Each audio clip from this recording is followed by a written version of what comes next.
Bonjour! Chaque année, le Palais des Festivals de Cannes organise un festival international des jeux.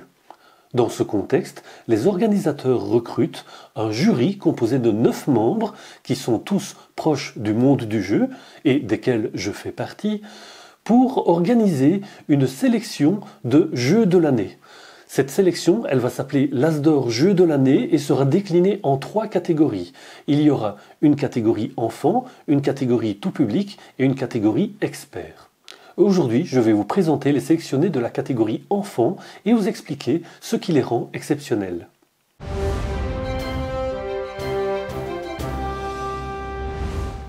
Les 4 jeux de cette catégorie enfant sont, par ordre alphabétique, Détective Charlie, un jeu de coopération à partir de 7 ans, Dragomino, qui est un jeu compétitif à partir de 5 ans, Kraken Attack, qui est aussi un jeu de coopération à partir de 7 ans, et enfin La Maison des Souris, qui est encore un jeu de coopération et qui se pratique de 5 à 9 ans. Commençons donc par Détective Charlie, qui est un jeu de Théo Rivière, qui est illustré par Piper Thibaudot, qui est édité par Loki. C'est un jeu de coopération pour 1 à 5 joueurs à partir de 7 ans. Dans Détective Charlie, nous allons aider le détective Charlie Holmes à résoudre 6 enquêtes. Ces enquêtes, elles ont toutes lieu à Misterville. Misterville, c'est une ville toute mignonne dont les habitants sont tous des animaux et ce sont tous des animaux qui sont plus attachants les uns que les autres. Franchement, que ce soit les témoins ou même les suspects, et je dirais même les coupables, ils ont tous une bonne bouille et on a envie d'être leurs potes. D'ailleurs, les enquêtes que nous allons résoudre n'ont rien de criminel, ce sont vraiment toutes des petites gaffes qui ont été commises dans Misterville et que nous allons tenter d'élucider. Par exemple, qui a peint la plage en rose, qui a mangé tout le chocolat, qui a perdu ses slips de bain, vous voyez, il n'y a vraiment rien de bien grave. Ces personnages, on va d'ailleurs les retrouver d'une enquête à l'autre et on va même finir par s'y attacher. La résolution d'une enquête fera appel à l'esprit de déduction des enfants. Dans chaque enquête, nous allons nous promener sur l'île, nous allons rencontrer des témoins qui le plus souvent vont nous raconter une histoire qui nous permettra de disculper un des suspects. La mise en scène est magnifique, la boîte de jeu fait office de commissariat, autour duquel sont présentées les 8 cartes qui représentent les suspects. Et à côté de la boîte, il y a des cartes disposées en cercle qui représente l'île que nous allons parcourir à la rencontre des témoins. Le plus souvent, ces témoins vont nous raconter une histoire qui vont permettre de disculper un des personnages suspects. Par exemple, si Ginette la girafe vous dit qu'elle a passé la soirée avec l'un des personnages suspects, du coup, ce suspect ne peut pas être le coupable puisqu'il a été vu par la girafe. Parfois, les indices seront un peu plus subtils et vous aurez besoin de plusieurs cartes que vous allez rassembler entre elles à travers les informations que vous aurez collectées pour disculper de nouveaux suspects. La fin de l'enquête est récompensée par un moment magique. Il y a des enveloppes dans la boîte de jeu, une enveloppe par enquête, et donc la fin de l'enquête consiste à ouvrir l'enveloppe et découvrir qui était effectivement coupable. Les enquêtes ne sont bien sûr pas super compliquées, elles ne s'adressent pas à des adultes, elles s'adressent à des enfants à partir de 7 ans. Ceci dit, il faudra quand même toujours un peu réfléchir et faire preuve d'un peu d'esprit de déduction. Et les 6 enquêtes ont d'abord un fil d'histoire qui permet de les lier l'une à l'autre, et elles ont aussi une difficulté croissante. Si vous êtes coincé, pas de panique. Et si vous êtes le parent qui accompagne les enfants et que vous ne trouvez pas, de nouveau, ne paniquez pas. Sur le site de Loki, vous pouvez télécharger un livret qui vous décrit les solutions de chaque enquête et même les déductions que vous faites à partir de chacune des rencontres. Alors oui, on pourrait se dire qu'il n'y a que 6 enquêtes dans la boîte. Ceci dit, 6 enquêtes, c'est déjà pas mal. Et on peut compter sur le fait que de nouvelles enquêtes viendront. Ce qu'on a vraiment adoré, c'est cet univers magique, cet univers gentil d'animaux qui ont tous une bonne bouille. Il y a cette magnifique mise en scène qui rend l'enquête extrêmement immersive. Il y a le fait que les crimes commis sont de toute façon tous gentils. Il ne se passe rien de grave sur Misterville. Et puis il y a une certaine tendance dans les jeux, que ce soit dans les jeux pour enfants, pour adultes, vous le verrez d'ailleurs dans le reste de la sélection, il y a vraiment une tendance à ce qu'il y ait un côté narratif dans les jeux, à ce que l'on s'immerge dans une histoire et que ça nous aide à vivre cette histoire beaucoup plus intensément. C'est exactement ce que propose Détective Charlie et c'est ce qui fait que nous l'avons adoré. Le deuxième jeu de la sélection s'appelle Dragomino. Dragomino est un jeu pour 2 à 4 joueurs à partir de 5 ans. Il a été imaginé par Bruno Catala, aidé de Marie et Wilfried Faure. Les illustrations sont de Maeva da Silva et Christine Deschamps et l'éditeur est Blue Orange.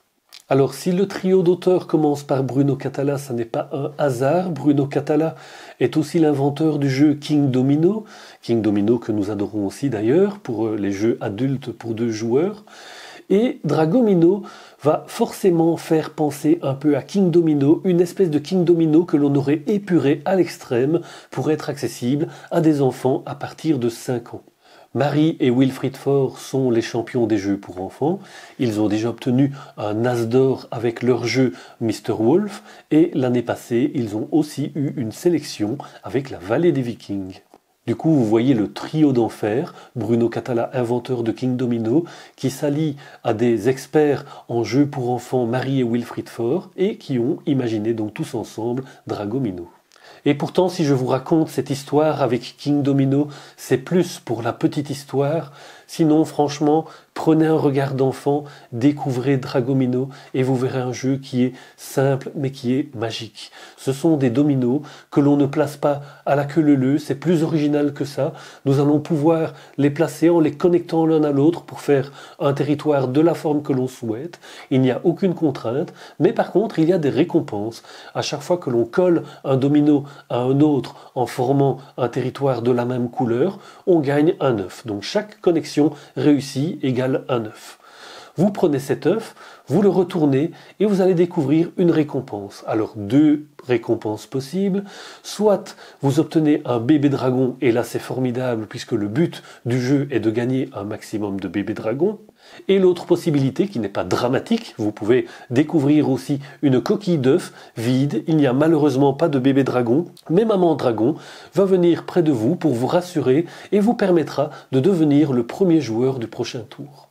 Comme vous voyez, tout ceci est bienveillant, ça parle de dragons, ce ne sont pas des méchants dragons, ce sont des gentils dragons, on rêve de découvrir des bébés dragons, c'est absolument mignon, et maman dragon vient nous consoler quand on ne trouve pas de bébé dragon. Alors tout en étant bienveillant, Dragomino est malgré tout un jeu subtil.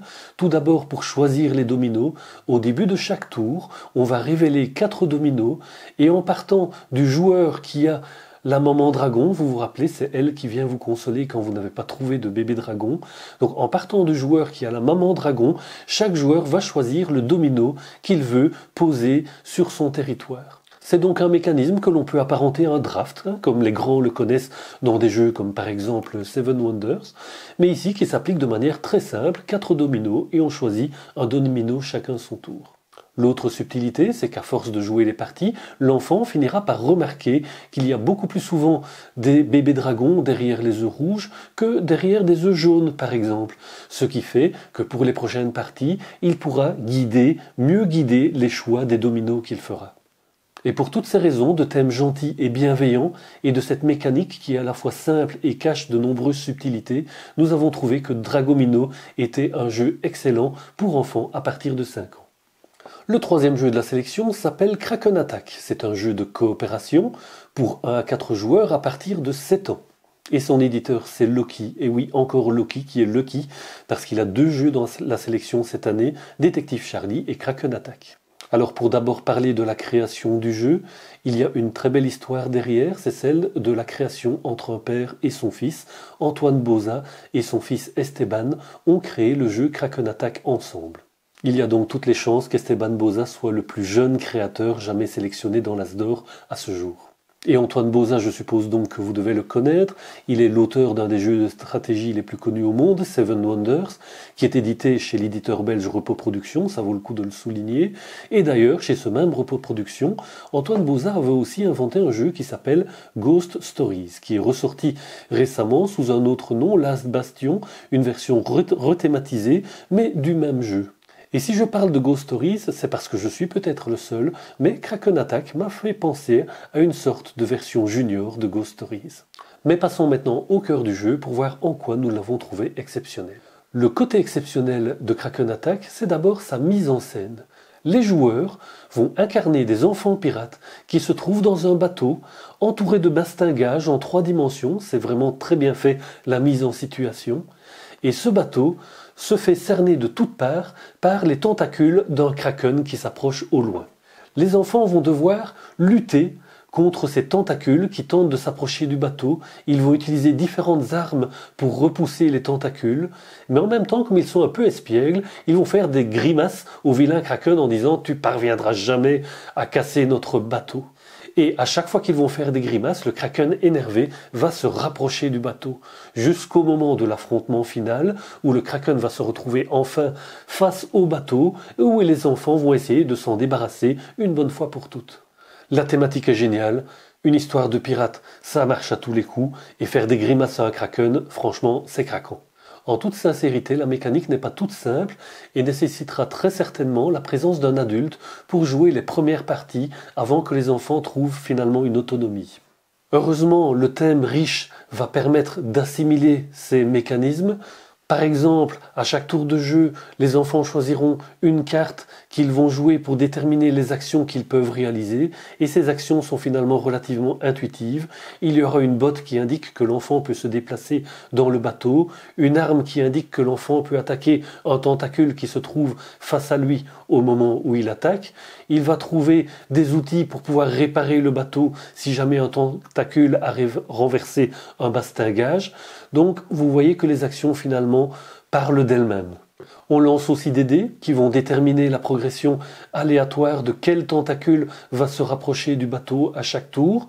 Et puis il y a cette subtilité de la grimace. Ça c'est vraiment le truc qu'on a adoré, c'est le côté espiègle. C'est qu'en fait au départ on croirait qu'il faut tenir le kraken au loin, mais en fait c'est tout l'inverse, puisque le but de la partie étant d'avoir le kraken face à soi pour pouvoir enfin s'en débarrasser, eh bien en fait on a tout intérêt à lui faire un maximum de grimaces pour qu'il se rapproche le plus rapidement possible. Et ça c'est vraiment un truc très rigolo, c'est qu'une mécanique qui est finalement très stratégique dans l'approche du jeu soit en fait thématisée d'une manière aussi espiègle. Et enfin, un petit atout du jeu aussi, c'est qu'il y a une variante qui permet de jouer de manière plus simple au jeu, il y a une variante qui au contraire permet de sophistiquer le jeu, et enfin il y a une variante pour jouer en solo. Bref, il me semble qu'à travers cette description, vous avez compris que Kraken Attack a tous les atouts d'un excellent jeu. Le 4e jeu de cette sélection s'appelle La Maison des Souris. La Maison des Souris, c'est un jeu de Théo Rivière et Elodie Clément. Et oui, Théo Rivière qui en est à son 2e jeu dans la sélection, puisqu'il a aussi créé le jeu Détective Charlie. Le jeu est illustré par Jonathan Auconte et édité par Gigamic. C'est un jeu de coopération qui se pratique de 2 à 6 joueurs et qui s'adresse à des enfants entre 5 et 9 ans. C'est en tout cas ce que dit la boîte, mais franchement c'est un jeu qui est très agréable à jouer en famille, d'autant que c'est un jeu à la difficulté modulable. On parlait de mise en scène avec Kraken Attack, ici c'est pareil, on va être franchement servi. La boîte de jeu va en fait représenter une maison dans laquelle des objets vont être dispersés tout simplement en secouant la boîte. Il y a aussi une lampe dans le jeu, une lampe qui est un minuteur de 30 secondes. On va placer la lampe au-dessus de la maison, on va appuyer sur le bouton et la maison va être éclairée pendant 30 secondes. Pendant ces 30 secondes, les joueurs vont regarder par les fenêtres de la maison pour essayer de repérer quel objet se trouve dans quelle pièce. Au bout de 30 secondes, la lampe s'éteint et on passe alors aux questions. À côté de la boîte, il y a donc une fiche de jeu qui représente tout un ensemble de questions auxquelles nous devrons répondre. En fait, dans la boîte, il y a 4 différentes fiches de jeu qui représentent 4 niveaux de difficulté. On pourra choisir le niveau de difficulté, par exemple en fonction de l'âge des joueurs et éventuellement aussi en fonction du nombre de joueurs, puisque quand on est plus nombreux, on parvient à repérer plus de choses et on peut donc se permettre de répondre à des questions plus difficiles. Les questions sur les fiches, c'est est-ce que tel objet se trouve dans telle pièce? Est-ce que ces 2 objets se trouvent dans la même pièce? Quels sont les objets qui se trouvent dans cette pièce? Sur quelle face se trouvent ces objets? Puisque les jetons sont en fait double face et peuvent donc représenter 2 objets différents, et ainsi de suite. La suite, je suppose que vous l'imaginez, les joueurs vont marquer des points en fonction des bonnes réponses et vont tenter de maximiser leur score. Comme je le disais, c'est un jeu de coopération, on peut donc essayer de progresser tous ensemble, ou on peut s'amuser à monter progressivement la difficulté du jeu. Je suppose que vous percevez en quoi nous adorons La Maison des Souris. La mise en scène est magnifique, avec la grosse boîte en 3 dimensions représentant la maison. Les illustrations sont jolies. Le thème est rigolo, c'est une maison de souris qui ont été piquées les objets et on essaie de les repérer dans la maison des souris. Et puis il y a cet effet de groupe et de mémoire que l'on doit coordonner entre nous pour pouvoir retenir un maximum d'informations et répondre aux questions. C'est un jeu qui est donc très immersif et très coopératif dans le sens où les joueurs doivent vraiment bien s'organiser pour tout repérer dans la maison. C'est du très beau travail et c'est ce qui fait que nous avons beaucoup aimé la maison des souris. Et voilà, nous avons donc fait le tour de la sélection des jeux pour enfants. Je voudrais juste vous informer que dans les membres du jury, il y a tous les jurys qui l'ont testé évidemment avec le regard d'adulte, mais il y a aussi plusieurs jurys qui ont beaucoup de contact avec l'enfance et qui ont donc fait tourner les jeux dans ce milieu-là et qui ont donc vraiment obtenu du retour des enfants. C'est en particulier le cas pour ceux qui connaissent Jeux de Nîmes, c'est le cas chez nous bien évidemment puisque nous organisons énormément d'animations. Il y a donc un vrai regard d'enfant que nous avons mis dans ce choix. Nous avons vraiment inclus leur perception et pas juste fait une évaluation d'adultes qui jugent des jeux d'enfants. Il y a aussi des jeux pour des catégories d'âge différents. C'est donc logique que vous ayez trouvé des jeux plus simples et des jeux un petit peu plus sophistiqués. Ça dépendra de l'âge des enfants, ça dépendra peut-être aussi de vos habitudes de jeu. Est-ce que vous cherchez plutôt par exemple des jeux que les enfants peuvent jouer en autonomie ou des jeux que les enfants pourront jouer accompagnés de leurs parents ?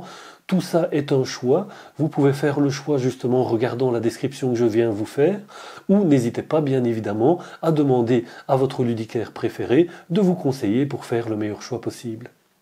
Voilà, je vous remercie pour votre attention. Il y aura d'autres vidéos qui vont expliquer les autres catégories de l'As d'Or. Donc pensez à vous inscrire sur la chaîne YouTube Jeux de Nîmes pour être informé de la sortie des prochaines vidéos. Je vous remercie et à bientôt.